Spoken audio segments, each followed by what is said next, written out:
Now then, welcome back to another episode on the Hypermine Infinity Evolved server. Vroom. And we left off before the New Year's Eve with a few bits and pieces that I've set up around me. As you can see, I've finished most of it off and had a good tidy up around here. I've still got a little bit to do with the floor and a bit of the lighting to even out and mess about with. But for now, the actual structures and things that are functioning are working.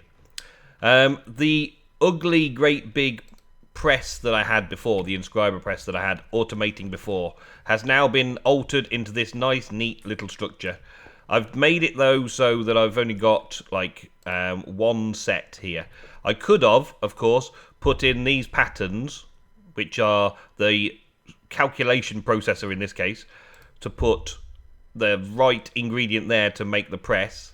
I could have put all three of these together into one thing, into one item, because they could have all used the same inscriber. But I thought it looked nicer with three of these little devices.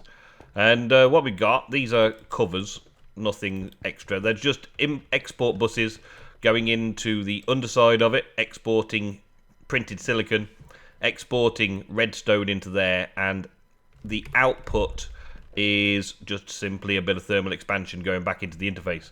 So the interface is calling upon this. If I call upon a logic processor to be created, it will create it in this inscriber right here. And one of the things, Cursed Earth is from someone activating a division sigil. Yes.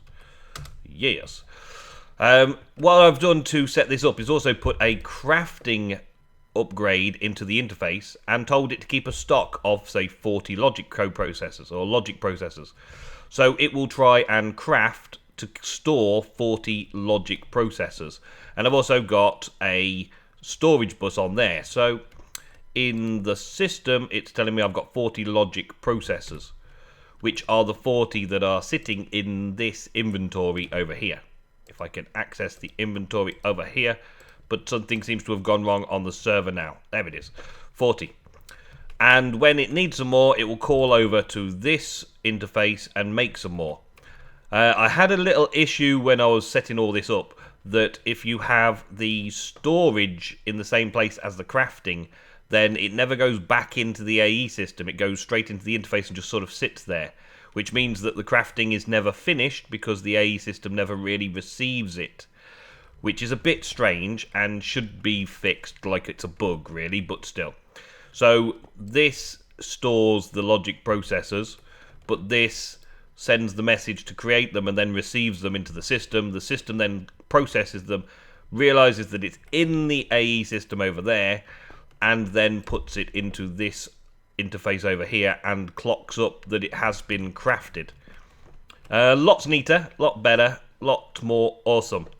And those four we've got the same. And basically I've just sort of tidied them up and made them look nice as well. Made them all nice and spread out.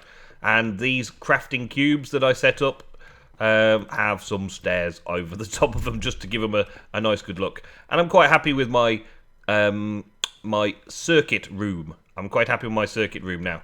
Almost everything is auto-crafting nicely over here. I've also got a load of these, look. Oh, look, it's doing some stuff now.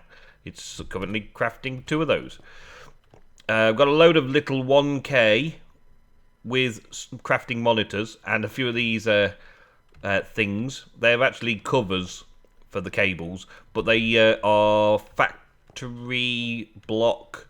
I think they're factory block or industrial block, chisel block, cut down into these cable covers, and they just kind of make me feel like I'm in a computer servo room, and they have little servos, and there's 8 little 1K processing stations there for doing all these little mundane jobs, like making glass when I run out of glass. And I got all these things auto crafting and auto set up in a similar way. It calls for them so it can store them, and it's got a storage bus on the side there that's reading what's content of the interface. And over here we've got quartz glass and glass, and that then you make glass over here and fills it up over here, and then they've got a storage bus on the side which tells the system we've got it and can use it, and so on. And over here we've got all of these different Certis quartz crystals and dust. So it's keeping a constant stock of everything as best it can. So I can call up crafting of applied energistic stuff in a pinch. And I think that's stuck. I think I've done something there to stick that one. I don't know why.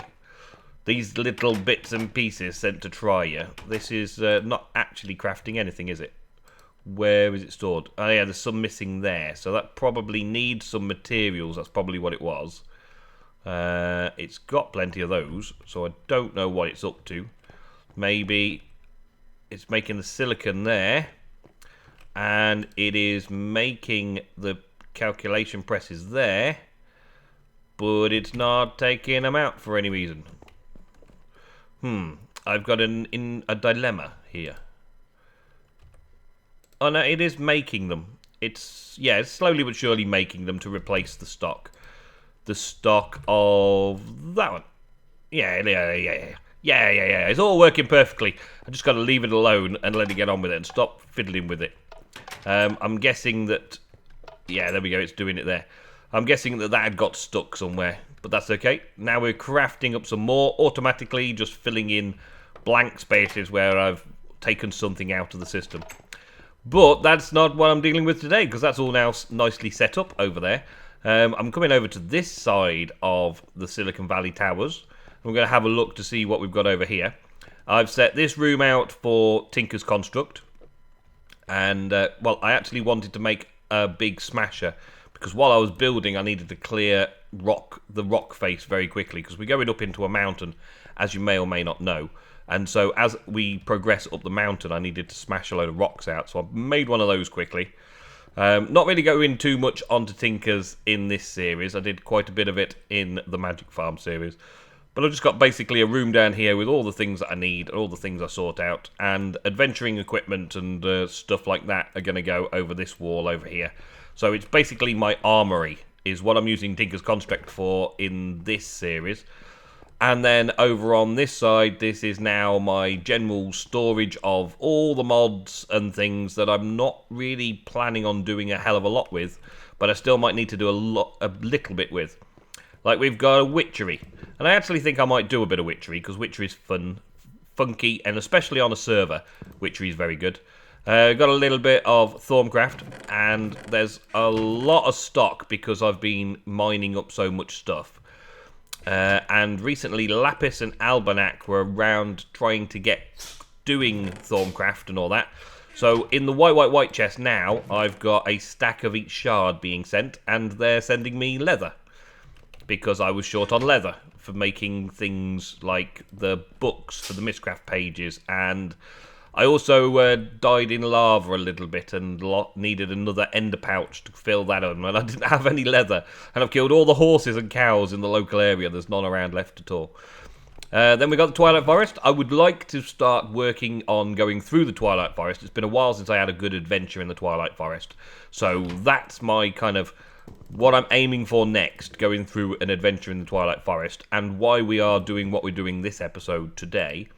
And then I got Botania up here, which I've already started using a bit of Botania. I made these open crates, which I've been using in my automation. And I might also make some phantom ink. That's awesome for getting rid of the armor to make it disappear. I might make some mana steel armor. I don't know. I don't know whether I'm going to use it or not. But then upstairs on the next floor, let me show you this. Right, first of all, there's a cable, a 32 channel cable coming across from the main AE system in the center there. It goes both ways. It goes this way and it goes out that way as well.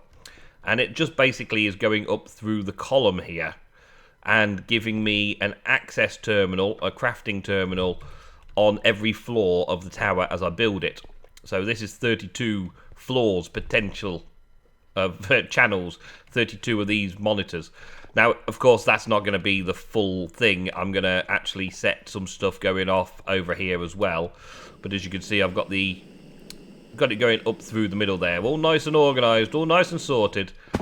Down below, as you saw, there's a power cable just down there. Well, down below, underneath here, I've got some tesseracts that are basically putting the power into the tower, and the power goes up through the floors. So I've got all the power I want to draw upon as well. But I've got 2 floors here, this one and the one above, that are totally clean and nothing is in them right now. And I need to start filling them. And what I'm thinking of is getting on with IC2.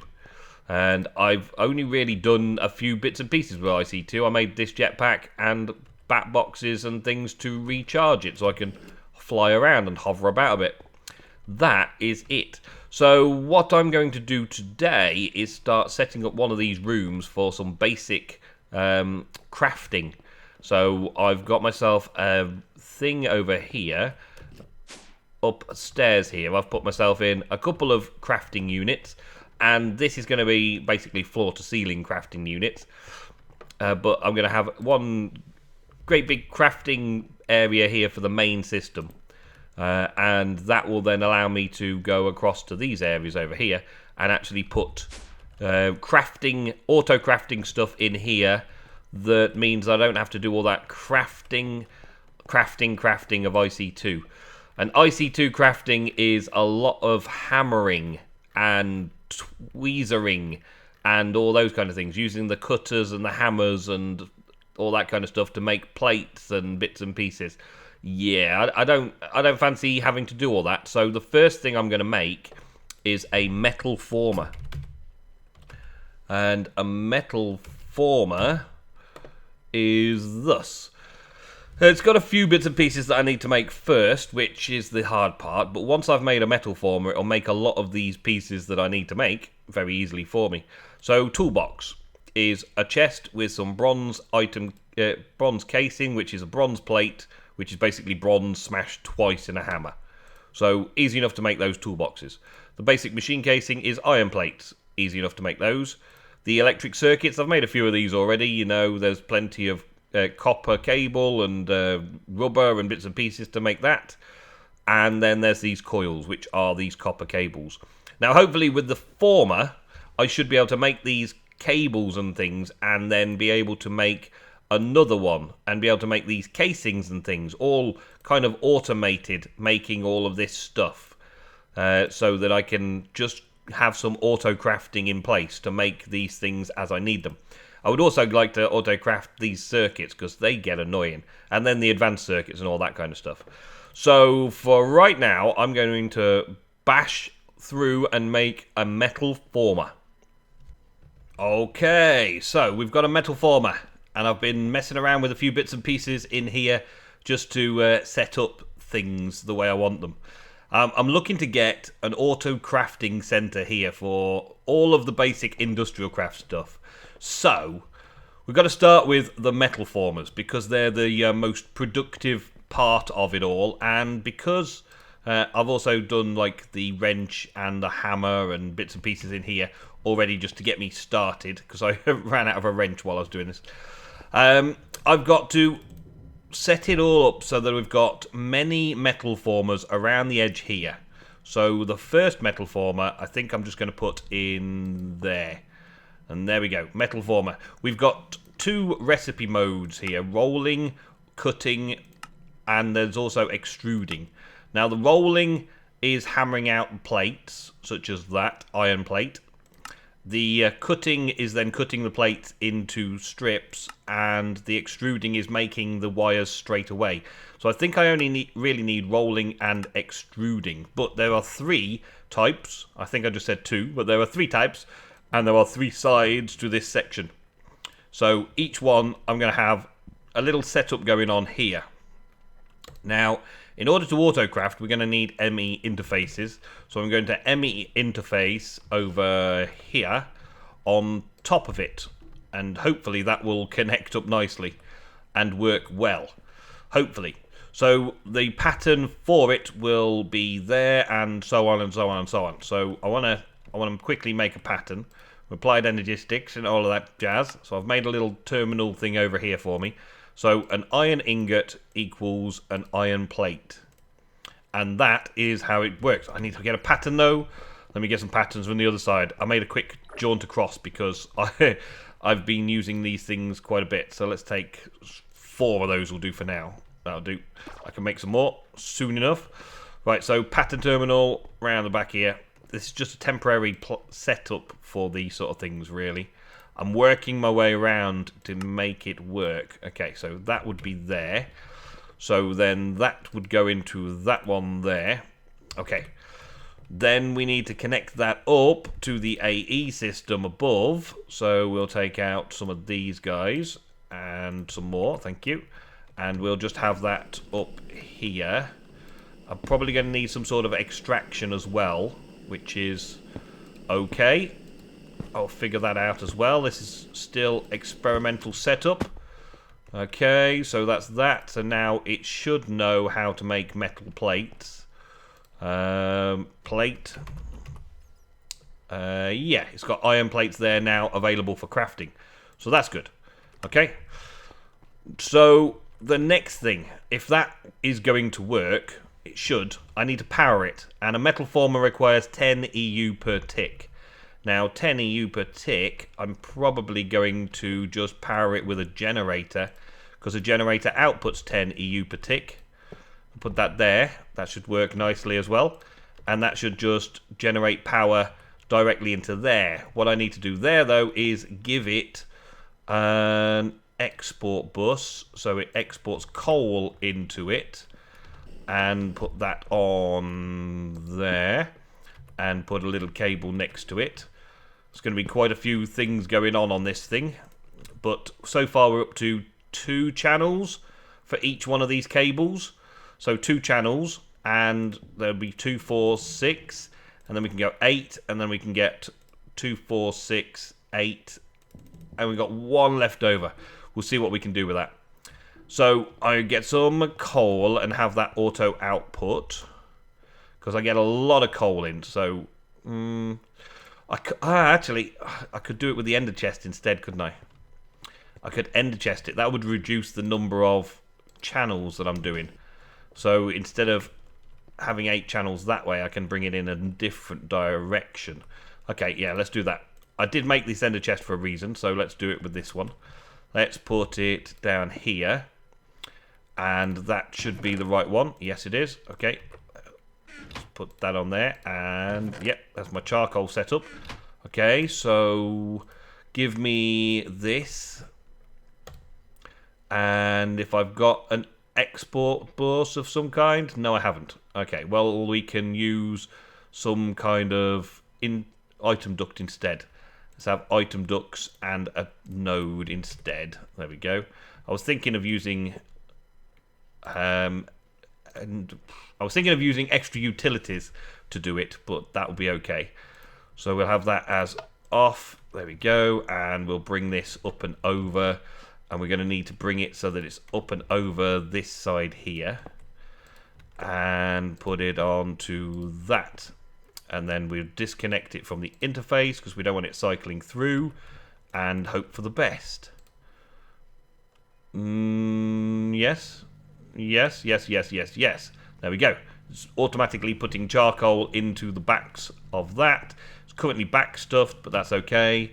And if I put some more generators here, it should automatically put those into the right places as well and fill all these up, so that's generating 10 EU per tick, which is exactly what these metal formers need, 10 EU per tick, and that'll give me 10 EU per tick around there. Actually, I don't need that one, do I? Let's take that one off. Experimental technologies. There we go, we'll take that. There we go. And does that require anything? No, it's okay. That's empty, right? Put that in there. There we go. Alright, so those 3 are sorted, and I can bring that round the back here to do the other ones a bit later on, as and when we get to it. So this now should have power. Yes, good, good. And nice and simple. Nice and simple. And I can have a couple more wires coming into different interfaces around there as well. That's good. Alright, it might look a bit blocky though. I might change the interfaces for the interfaces that are more flush against a machine, but I do need to extract at the same time, so we'll see how I work that out in just a moment. Alright, so now we've got this plate, I should be able to ask it to craft me 10 plates. Start. There we go. So now it should kick this into gear. Do it, do it, do it, do it, do it, do it. Make it work. Make it work. Rolling, extruding, rolling. There we go. So now it's set up on rolling. It's automatically putting the right items in there. Yes, all 10 iron ingots got put in there. And it's automatically forming the plates, which is good. So the next thing then is to extract from it. Now I'm hoping that it's going to be just straightforward extraction of items. So let's see. We need to kind of bring it back up into another interface at some point. So let's get some of this going on. I could potentially use hoppers here and have a hopper chain, but that's kind of slow, isn't it? So let's have this running down here. So it'll extract from all of these parts, and then in the corner we can have it going up into another interface, and that interface can be there. Yeah, that should be good. Have another interface here, but then snatch that off. Bye bye. That's going to backstuff that, but that won't be for long. It'll backstuff it just for now. If I take some of this out, there we go. Now it'll unbackstuff it. Put that in there. There we go. Right, so then we put this on each one. I probably just want a normal servo for each one of these, but I'll just put this on because that's what I've got on me at the minute. Because I don't need to be doing stacks. But yeah, is that doing plates? Yes, it's taking the plates out. Good, good. It's not taking the iron ingots, it's taking the plates, which is awesome. So a little bit of tweaking around for this little setup, and I should have an array of all the different things that I need for this. So plate-wise, we do copper plate, tin plate, bronze plate, gold plate, iron plate, refined iron plate, lead plate, obsidian plate, all these different plates. And then we've got all the different rolling things. Yeah, they're plates anyway. We've also got all the cables. So we do 1, 2, 3, 4 cables. HV cable is making it in a metal former.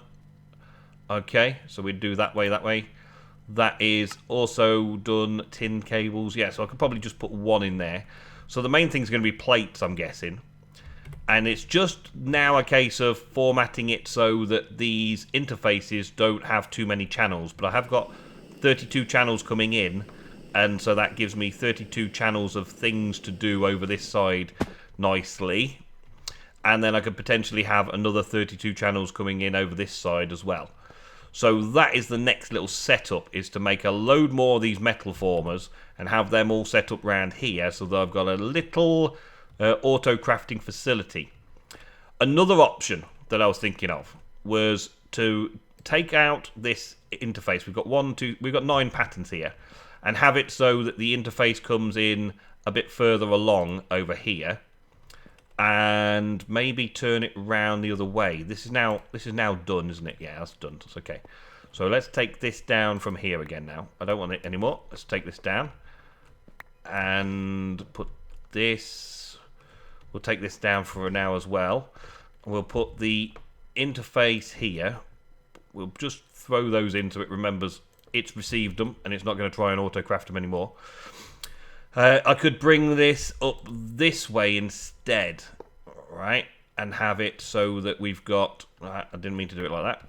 We've got so that it comes into the interface here instead. There we go. Let's get these. And more of an array of...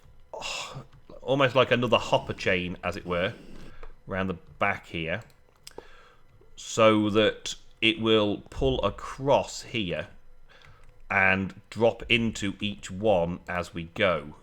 And can I disconnect there? Yes, I can. Awesome. I've got to do all the connecting and disconnecting and stuff, but I could have these coming across the top here instead, so that they feed multiple machines instead of just feeding one machine. Right? So I'll output from there. So the interface will receive all of the goods it's supposed to receive for all of the patterns it's supposed to do, 9 patterns, and then we'll just extract and pull across the tops of each of the metal formers, and then we'll pull out the contents of the metal formers and bring them back into the interface afterwards. So we'll basically have all of that crafting off one interface instead. So let me mess around with this a little bit and play around with the design, make a few more of these metal formers using the metal former and so on to auto-craft itself up a bit and work out a little section around here that looks nice as well as functions well. Alrighty, we're getting there. I've taught it how to make the metal formers and also how to make the generators and iron furnaces and all the bits and pieces. I've been training the system how to make everything. And it's now auto-producing itself, as it were. The formers, I've got 3 in there, and I think I'm going to need 4, so I'll push another one through now. It's going to need some rubber bars. Okay, well, that's something that I'll have to fix up elsewhere. Get the rubber bars in, but still. There we go. Let's go like this, and now, what have I got set up here? So this is going to be rolling. There we go. So these 6 here are all set on rolling. Okay, metal formers with rolling. So they'll make plates. And I've got up here the interface saying the 4 basic plates that I've been using and that I use regularly. And so a tin ingot makes a tin plate, an iron ingot, a copper ingot, and all that kind of stuff. It knows now to put the ingots into this chest here. And then this servo is taking only 2 out at a time. It could take 64, but I'm not trying to get stacks out. It takes 2 out at a time and round robins it. And round robin will basically take it to every available connection, which is all 6 of these connections, and go 2 in there, 2 in there, 2 in there, 2 in there, 2 in there, 2 in there, back to you, 2 in there. So it's like 2 for you and 2 for you and 2 for you. That's a round robin. So it'll share it out 2 at a time amongst all the machines I've got. So if I'm doing 6, then the first 3 machines will just do the 6, and that's it, right? For basic plates. And then on this side of it, linked in exactly the same way, I've got it so that it can do the casings, which is a double tapped, basically. So 1 plate gone through the former again will make the casing, or 2 casings. So it comes through that direction for that one. Okay, so there's the plates and the casings are all sorted in there. And I can add more. I've got plenty of space for more. And then these roll metal formers are made on extruding to make the cables. And I've just got the 2 cable types at the minute. Tin cable and copper cable. But again, I've got it on a round robin, only delivering stack sizes of 2. And I'm going to have a 3rd one there. So I should have 3 on the go there. And yeah, I'm quite pleased with it. I've changed this around so that all of the generators are being fed by the 1 chest, and 1 transfer node is feeding all of the generators, keeping them all stocked up. The reason I haven't set up any amazing power supply for this is because each former only uses 10 EU, like we've said, and these only produce 10 EU, so it's a perfect equation, 1 for 1.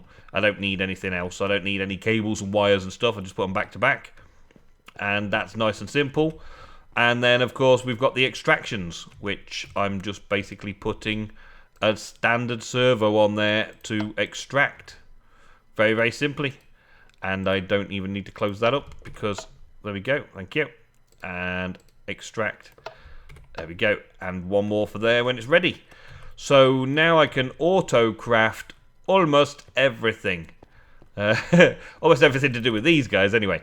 And that's the basis for Industrial Craft 2 auto-crafting. Now when I'm working on crafting Industrial Craft 2 stuff, let's put it on the mod, I've got access to be able to quick craft a lot of things that I need for it, including the annoying electronic circuits and all of the hammer banging stuff and all of the cutting stuff, all the cables and stuff should be easy enough to sort out.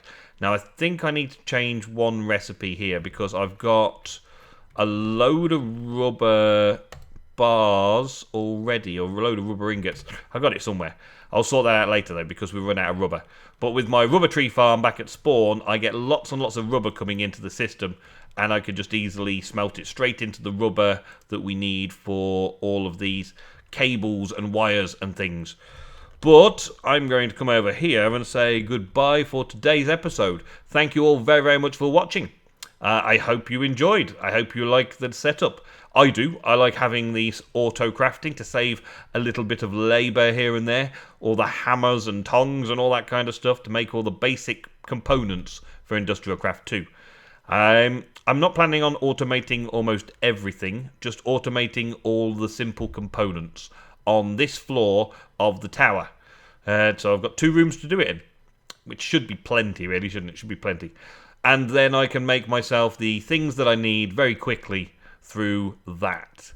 Okay, well, thank you very much for watching another episode of Hypermine Infinity Evolved. Hope you had a great new year, and it's going off great already. Thank you very much, and goodbye.